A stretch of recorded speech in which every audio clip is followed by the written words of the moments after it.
Gary, congratulations on Justice League RWBY Superheroes Huntsman Part 1. That's a mouthful of a title. It's a pretty big title, but we had to make sure we got both sides represented in It's it. catchy.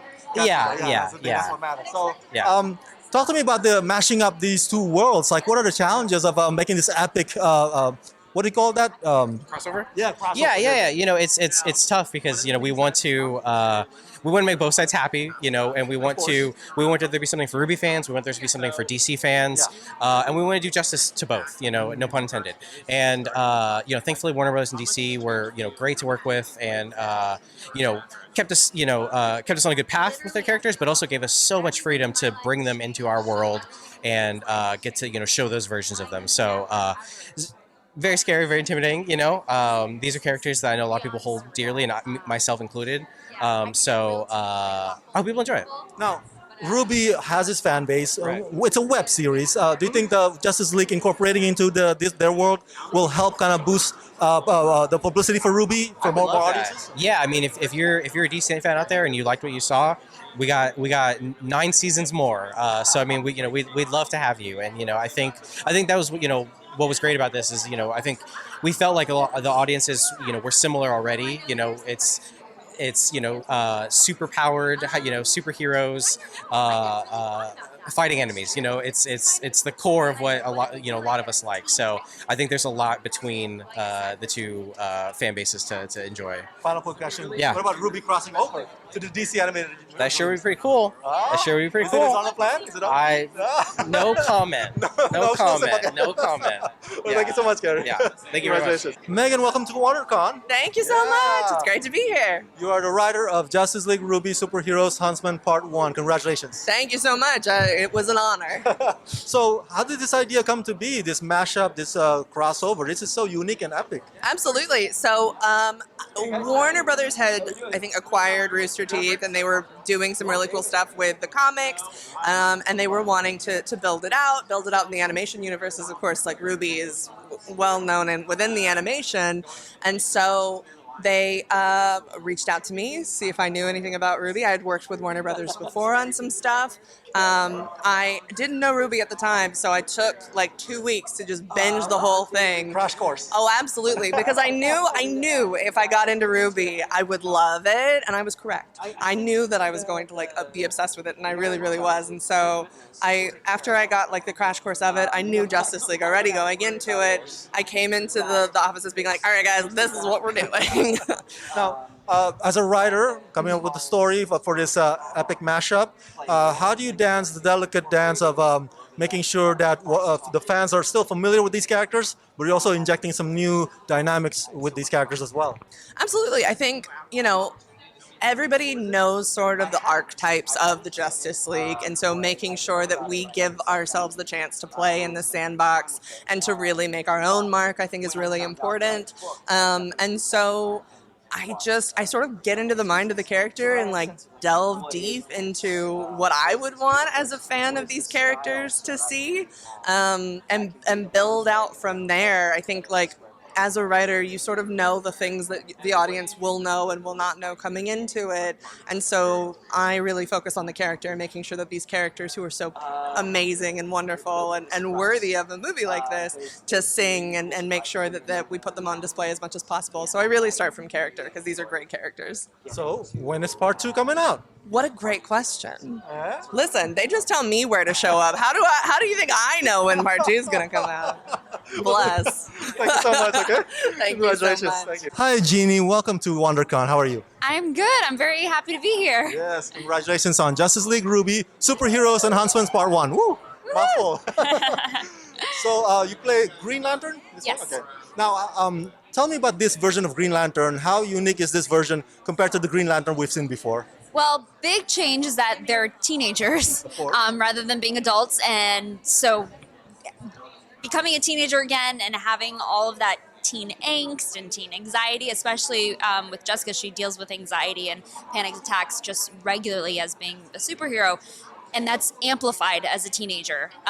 So definitely a big change there.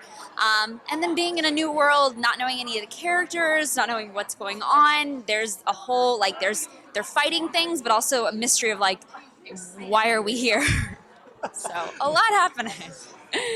How familiar are you with the world of RWBY, and what do you think about this crossover? This looks epic. Yeah, I definitely had heard of RWBY before, but I had never like followed the whole storyline. So when I got this, I was like, oh, I know RWBY, and I definitely knew the DC superheroes. Of course. Although I never watched that Ryan Reynolds movie, so that was my idea of Green Lantern. No worries. No offense, Ryan. Yeah, but I was like, oh, Jessica seems a little cooler.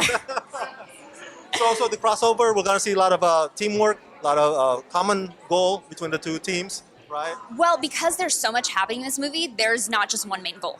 It's like 3 goals of like, we need to figure out, there's a couple things that are missing that we need to find.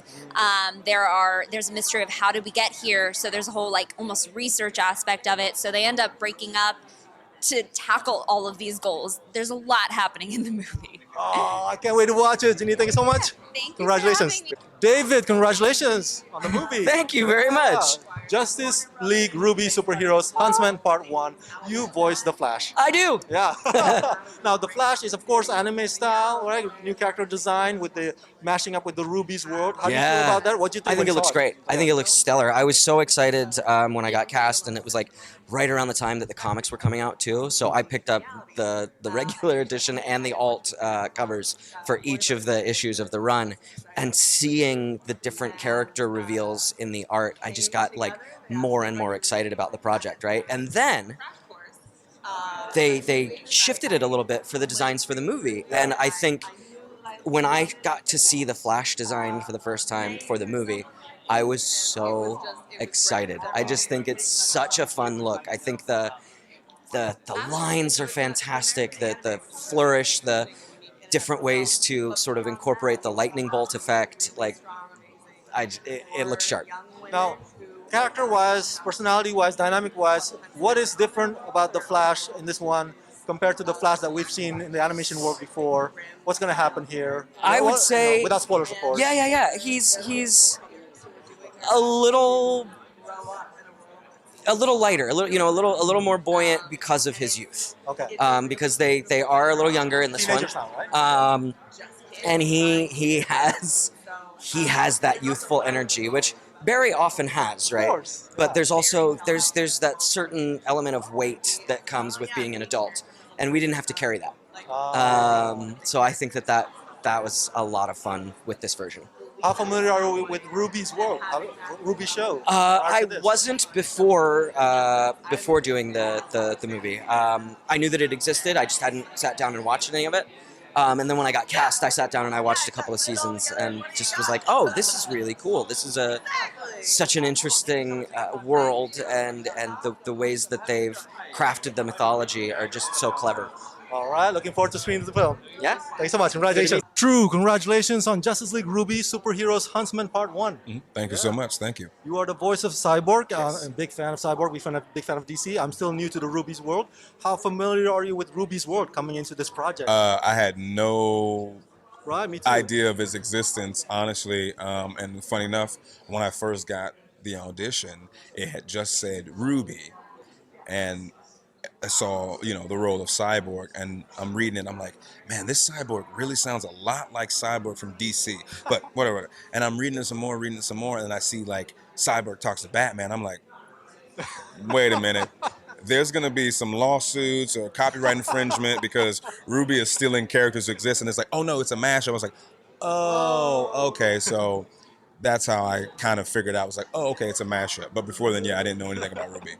Now, what is unique about the character personality of Cyborg in this one compared to the Cyborg that we've seen in previous DC animation movies? I think you're seeing a younger version of Cyborg, but funny enough, like I still feel like he still thinks the same way as he does as an adult in this one, but it's just a younger version, and I don't know how much different it is in terms of all the other cyborgs that people maybe have become used to seeing, but it's definitely the version that I'm doing, so that makes it different right there. Nice. Yeah. Before I let you go, what is your advice for aspiring voice actors that want to get in the business and be successful like you? I would say stick with it. Like if you want to be a voice actor and you're young, like work on doing different voices, work on stretching your vocal range a bit, so that when you get older you are able to play. Because that's the thing, as a voice actor, if you're able to lend so many different voices to a project, so many projects don't want to hire you. Because they can get you to play this character and then maybe also play this character, and the audience might not know because you're able to change your voice so well. And then also I would say, make little demos of you doing these voices and put it online so that other people can see it and share it and stuff like that. I mean, that's kind of how I found this world. Is I used to have this video a long time ago on YouTube where I was doing a bunch of different impressions and stuff like that, and my VO agents now found that video and they're like, well, we got to hire you. So I didn't go the traditional route. They discovered me from YouTube. So yeah. Nice. Put yourself out there. I love Yeah, it. absolutely. Thank you so much. No problem. Right.